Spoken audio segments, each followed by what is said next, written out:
Wife ही अपने husband को नहीं छोड़ेगी तो आप और किसके ऊपर विश्वास कर सकते हैं। शर्म की बात तो यही है ना, वही वो जो लड़की और क्या वो अपने हस्बैंड को मार दे, वो भी 6 साल बाद एक बेटी हो गई और बेटी को मार के बेटी को भी उधर छोड़ के चले गए। मैं तो ये कहना चाहूँगी ऑन द स्पॉट मार देना चाहिए ऐसे लोगों के, हाथ वाथ सब काट दो, लोगों के हवाले कर दो बेसिकली। हाँ हाँ बिल्कुल ऑन द स्पॉट उनके साथ हमें वो एक्शन लेना चाहिए बस। फांसी की सजा होनी चाहिए कि नहीं होनी चाहिए? तुरंत होनी चाहिए, तुरंत होनी तुरंत होनी। लड़की के पेरेंट्स से अगर वो लोग गलत होते, उनके संस्कार गलत होते तो वो फांसी की डिमांड नहीं करते। उन्होंने फांसी की डिमांड की है तो वो तो अपनी जगह सही है। बस कुछ मिला करके सोशल मीडिया जब से ये इंस्टा एफबी इन चीजों के जो फायदे थे ना वो नुकसान भी हैं देश के लिए। मर्डर केस क्या, सीधी फांसी दो जी इसको, तो फांसी होनी चाहिए क्योंकि बहुत ज्यादा गलत हुआ है। अभी मेरठ मर्डर केस के बारे में आपने देखा होगा, सुना होगा, क्या समझ रही है? मतलब इस पूरे मुद्दे को लेकर, इस पूरे केस को लेकर क्या आपके दिमाग में विचार आ रहा है?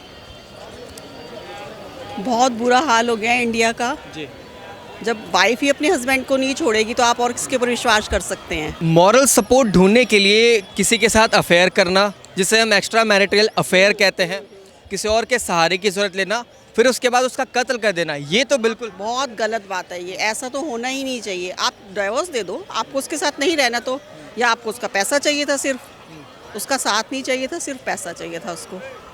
माहौल बहुत ख़राब है। कुछ ये आजकल चैनल्स पे सब गलत चीज़ें आते हैं तो लोग वही एक्सेप्ट करते हैं।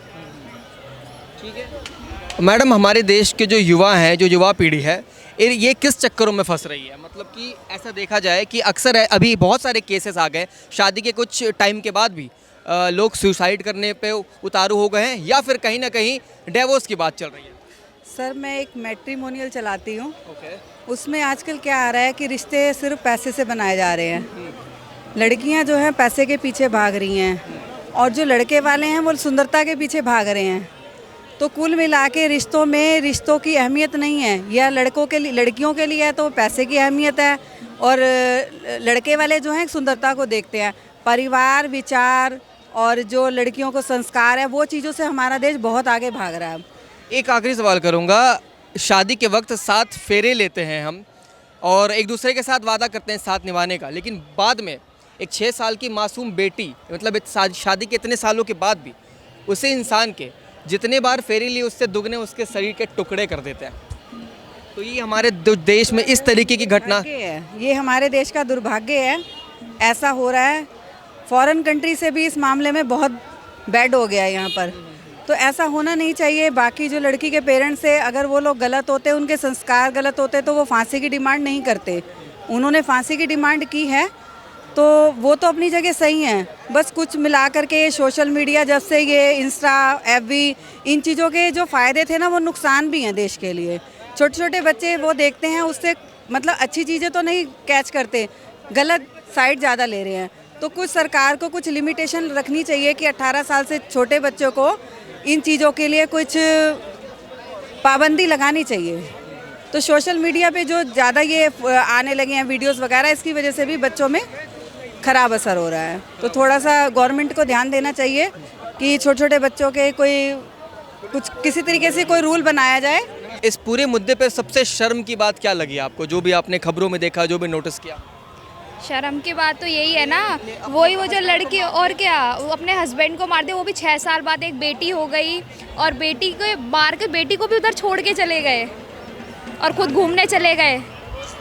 जब मैं खबरों में देख रहा था, मैं आप सब लोगों को बता देना चाहता हूँ कि लड़की के माता पिता ने ही जाकर पुलिस कंप्लेन किया अपनी नतनी के साथ। इससे ज़्यादा शर्म की बात नहीं हो सकती कि माँ बाप खुद अपनी बेटी की गलती स्वीकार रहे हैं और शर्मिंदा है और ये कह रहे हैं कि उसे फांसी की सज़ा दो। बट कानून फांसी की सज़ा कहाँ देता है? आज तक रेप में भी फांसी की सज़ा नहीं देता। सिविल कोर्ट है, हाई कोर्ट है, सुप्रीम कोर्ट है, हाँ। 3 ऑप्शन हैं आपके पास। और जिसके पास पैसा है वो तो पैसे देके भी छूट जाता है। लेकिन आप लोगों के अगर मत मैं जानना चाहूँ कि आप लोग किस साइड जा रहे हैं, कि फांसी होनी चाहिए? फांसी होनी चाहिए बिल्कुल, और ऐसे खुलेआम होनी चाहिए कि दूसरों को सबक भी मिले कि ऐसा करने पे ये चीज़ होगी। सवाल ये है कि हमारे देश की महिलाएं फिर क्या सोच रख रही हैं कि एक्स्ट्रा मैरिटल अफेयर भी उनका चल रहा है, उसके बाद उनके पति जो कि उनसे बेहद ही मोहब्बत करते थे, प्यार करते थे, उनके शरीर के 15 टुकड़े कर देती है, अपने ही घर में सीमेंट से जमा देती है, और इस पूरे खबर को सुनाया जाता है उसकी बेटी अपनी नानी को। नानी को मतलब माँ बाप ने ही कंप्लेन की है, बेटी के माँ बाप ने ही कंप्लेन किया पुलिस वालों को। कि मेरी बेटी ने ये कत्ल किया है, मेरे दामाद। तो फिर इसको तो बहुत गहरी सज़ा मिलनी चाहिए, पनिशमेंट मिलनी चाहिए बहुत ज़्यादा, क्योंकि ये तो बहुत बड़ा अपराध है एक तरह से देखा जाए तो। किसी के साथ ऐसा करना बहुत बुरा अपराध है। आप भी एक महिला हैं और ये अपराध किसी महिला ने ही किया है, तो आप सोचिए हम जब खून भी देखते हैं तो हमारी दिल दहल जाते हैं, हमारा राइट? हाँ हाँ। किसी के शरीर के इतने गंदे तरीके से, इतने बुरी तरीके से टुकड़े करते ना, फिर अपने आशिक के साथ शिमला घूमने चले जाना गलत है ये तो, ऐसा नहीं करना चाहिए ना फिर तो। गलत तो है, लेकिन आपके क्या विचार है, आप क्या सोच रख रही हैं? गलत तो हम सब जान रहे हैं कि ये गलत है, ये गलत हुआ, हमारे देश में ऐसा नहीं होना चाहिए था, लेकिन विचार क्या है आपके? ऐसे करने के बाद फिर तुम शिमला जा रही हो तो बहुत मतलब कैसी सजा देनी चाहिए ताकि दोबारा ऐसा कोई करने से सोच भी ना सके?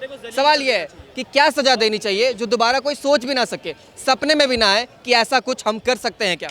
मैं तो ये कहना चाहूँगी ऑन द स्पॉट मार देना चाहिए ऐसे लोगों के, हाथ वाथ सब काट दो, लोगों के हवाले कर दो बेसिकली। हाँ हाँ बिल्कुल, ऑन द स्पॉट उनके साथ हमें वो एक्शन लेना चाहिए बस। फांसी की सजा होनी चाहिए कि नहीं होनी चाहिए? तुरंत होनी चाहिए, तुरंत होनी चाहिए। लेकिन क्या होगी?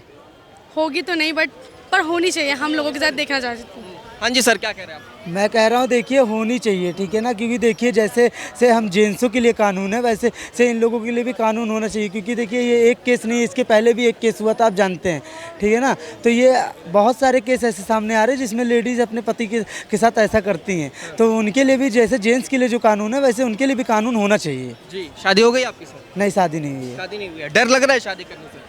देखिए डर तो क्या ही बताएं, अब ऐसे ऐसे केस सामने आ रहे हैं तो देखिए जाहिर सी बात है सबको डर लगता ही है, लेकिन ऐसा हर केस में नहीं होता, लेकिन जिस केस में होता है तो मैं तो यही कहना चाहता हूँ सरकार से कि ऐसा कानून उनके लिए भी होना चाहिए। और मैं तो ये चाहता हूँ कि फांसी की सज़ा तो होनी चाहिए, लेकिन ऐसा होगा नहीं, क्योंकि मुझको पता है लेडीज़ है तो क्यों नहीं होगा? लेडीज है तो फांसी की सजा क्यों नहीं होगी, ये बताइए। कि सरकार आपको कानून पे भरोसा नहीं है फिर? देखिए कानून पे भरोसा नहीं है, कानून पे तो हमको भरोसा है, ठीक है ना, ऐसी बात नहीं कानून पे भरोसा सा नहीं है, लेकिन कानून ना कहीं लड़कियों को देख कर ना थोड़ा मतलब जैसे हमारे यहाँ क्या होता है, लड़कियों की सबसे ज़्यादा रिस्पेक्ट होती है, ठीक है ना, लड़कियों को सबसे ज़्यादा क्योंकि करनी भी चाहिए, निस्संदेह करनी चाहिए। हाँ करनी चाहिए, लेकिन जो ऐसा काम करती हैं उनके लिए तो नहीं करनी चाहिए ना, इस चीज़ के लिए मैं कह रहा हूँ। सर क्या विचार रख रहे हैं आप, मतलब क्या कहना चाहते हैं अपनी तरफ से, जो मेरठ में जो इतना हत्याकांड हुआ है और वो भी इतनी बुरी तरीके से? बहुत गलत हुआ है, नहीं पता होना था ना, बहुत गलत किया है, उसको कठिन से कठिन दंड देना चाहिए।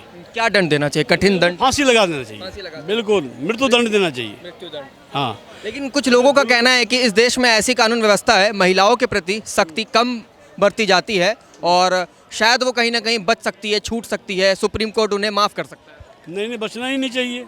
उसने तो जो आत्मविश्वास के साथ हत्या ही की, पति को मरवा दिया, इससे बड़ा पाप, इससे बड़ा और क्या हो सकता है?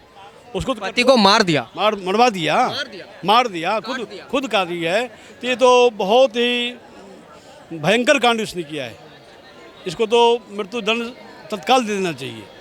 इससे पहले ऐसी कोई घटना सुनी थी आपने? ऐसी नहीं सुनी है, पहली बार सुनी है। नमस्ते मैम। नमस्ते कहाँ रहती हैं आप? जी, मंगोलपुरी रहते हैं। मंगोलपुरी रहते हैं, थोड़ा साइड आ जाइए।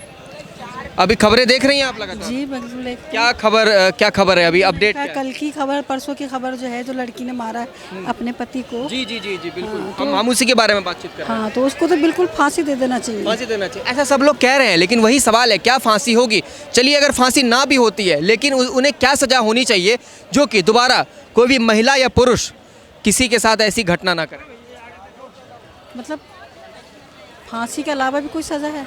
नहीं, बिल्कुल फांसी के अलावा कोई सजा नहीं है, लेकिन अगर फांसी नहीं हुई तो, क्योंकि कई लोगों का ये कहना है आजीवन कारावास होना चाहिए, बस आजीवन कारावास होना। क्या महिला इस हद तक गिर गई है कि अपने ही पति के बॉडी के 15 टुकड़े कर अपने ही घर में दफना सकती है, जमा सकती है सीमेंट से? हो सकती है, हो सकती है। नमस्ते सर। नमस्ते जी। क्या कहते हैं इस पूरे मुद्दे पर, Meerut murder case? Murder case क्या, सीधी फांसी दो जी इसको, तो फांसी होनी चाहिए, क्योंकि बहुत ज़्यादा गलत हुआ है। विश्वास के कहते हैं ना, विश्वास खत्म नहीं, अब तो अंत हो गया है। पुरुष पता है शादी करने से डर रहे हैं। बिल्कुल सही है ये बात। पहले अब तो सीधा उसको फांसी कर दो, और विश्वास वाली तो कोई बात ही नहीं है। मेरठ मर्डर केस को लेकर क्या विचार रखते हैं आप? देखिए विचार यही है मेरठ मर्डर केस को लेकर कि स्त्री, जैसे हम सोचते हैं ना कि स्त्री माँ सीता के रूप में होगी, सावित्री के रूप में होगी, तो ऐसा हर बार नहीं होता है। कभी कभी स्त्री जो होती है ना पुतना के रूप में भी मिल जाएगी, शूर्पणखा के रूप में भी मिल जाएगी। और कहीं ना कहीं ये केस जो है यही दर्शा रहा है कि स्त्री शूर्पणखा और पुतना भी हो सकती है। और देखिए, आप जानते हैं कि एक समाज को सुचारू रूप से चलाने के लिए दोनों पक्षों की आवश्यकता होती है, यानी स्त्री पक्ष और पुरुष पक्ष, है ना। दो पहलू होते हैं कि स्त्री और एक पुरुष समाज को चलाने के लिए, दो पहिए होते हैं। अब एक चीज़ बताओ, अगर ये दोनों पहिया एक दूसरे को मारने पे उतारू हो जाएंगे, कहाँ से सुचारू रूप से चलेगा समाज अपना, ये सोचना चाहिए ना। और जो अभी हाल के डेटों में हमने देखा है कि हम नारा सुनते थे कि बेटी बचाओ बेटी पढ़ाओ। अब देखिए, मोदी जी से हम रिक्वेस्ट करना चाहेंगे, बेटी आपने बहुत, हाँ वही बोल रहा हूँ ना कि मोदी जी बेटी आपने बहुत बचवा लिया, अब बेटे को भी बचा लो, ठीक है। आज देखो कितने केसेस मिले हैं आए दिन। यही आज शुरुआत करते हैं बेंगलुरु से। अतुल सुभाष के केस के बाद दिल्ली में केस उठा मॉडल टाउन के पास, हाँ। उसके बाद आगरा में भी एक केस हुआ। तो लगातार जो है पुरुष सुसाइड करते दिखे। ये केस थोड़ा उल्टा है, ये केस सुसाइड तक मामला नहीं पहुंचा, उसे जबरन हमला हुआ, मार दिया गया, शरीर के टुकड़े टुकड़े कर कर अपने ही घर में सीमेंट में दफना दिया गया। तो ये तो कानून पे सवाल उठता है ना। सबसे पहले कानून कैसा है अपना, महिलाओं को इतना लिबर्टी मिल जाता है। लिबर्टी, क्योंकि अगर मान लीजिए किसी कमरे के अंदर ऐसी कोई घटना हो रही हो तो कानून को कैसे पता चलेगा? नहीं, वो नहीं बुरा रहा हूँ ना, कानून तो यहाँ पे मैं आ रहा हूँ, जहाँ पे आना है मैं आ रहा हूँ। जितना लिबर्टी मिल गया महिलाओं को, एक तो देखो ना आप, जैसे लोग पहले बोलते थे कि दहेज प्रथा, मैं मानता हूँ दहेज प्रथा गलत है, मैं मान लेता हूँ, लेकिन जो ये एलिमनी प्रथा आई है ये कहाँ तक सही है, ये बताए हमको। आज देखिए, एक तलाक हुआ धनश्री वर्मा का, वेल सेटल्ड महिला थी, 4,75,00,000 रुपए उनको एलिमनी के रूप में मिलता है। क्या जरूरत थी उनको देने की जब वेल सेटल थी? तो जैसे आप दहेज प्रथा पे सवाल उठाते हो तो एक और मुद्दा है कि चहल जी मान गए, अगर चहल जी मानते नहीं तो वो आगे भी केस कर सकते। तो चहल जी को मानना पड़ता ना, चहल जी नहीं मानते तो उनकी करियर खराब हो जाती, करियर खत्म हो जाता, तरह तरह के एलिगेशंस भी लग सकते थे उनके ऊपर, तो ये भी चीज़ें हो सकती थी। तो चहल चलाक था कि उसने बोला कि भाई साहब पिन छुड़ाओ 5 करोड़ रुपये दे के। और दूसरी बताते हैं, अब केस पे आ जाते हैं, जो आप केस ये मेरठ वाला हुआ था। आप देखिए, महिला को क्या चाहिए यार, एक लड़का आपके लिए अपने परिवार को छोड़ देता है, आपकी सुख सुविधा के लिए प्रदेश कमाने जाता है, प्रदेश कमाने के बाद से आपके लिए हर एक सुख सुविधा का ख्याल रखता है, हर एक चीज़ आपको ला कर देता है, फिर आप उसके साथ ऐसा करती हो।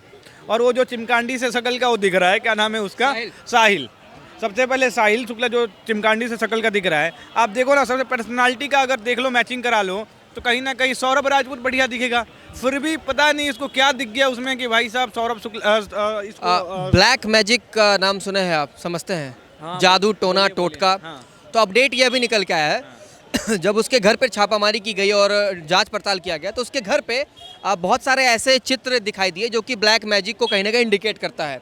वो भूताहा फोटो बनाना हो, चाहे घर पर मैं डेविल हूँ, डेविल को मार दूंगा, तो कहीं ना कहीं वो ब्लैक मैजिक को बहुत ज़्यादा माना करते थे साहिल। अच्छा, तो साहिल मानता था ना ब्लैक मैजिक को, ये तो नहीं मानती थी ना। और पहली बात ये है कि अगर ये ब्लैक मैजिक का शिकार थी तो जिस दिन सौरभ आता है तो एक दिन बेटी का शायद बर्थडे वगैरह कुछ था, उसमें खूब बढ़िया डांस करती है, ठीक है, 28 तारीख 27 कुछ भी हो, मतलब तारीख नहीं याद आ रहा है, उस दिन बढ़िया डांस करती है। उस दिन ब्लैक मैजिक कहाँ चला गया था?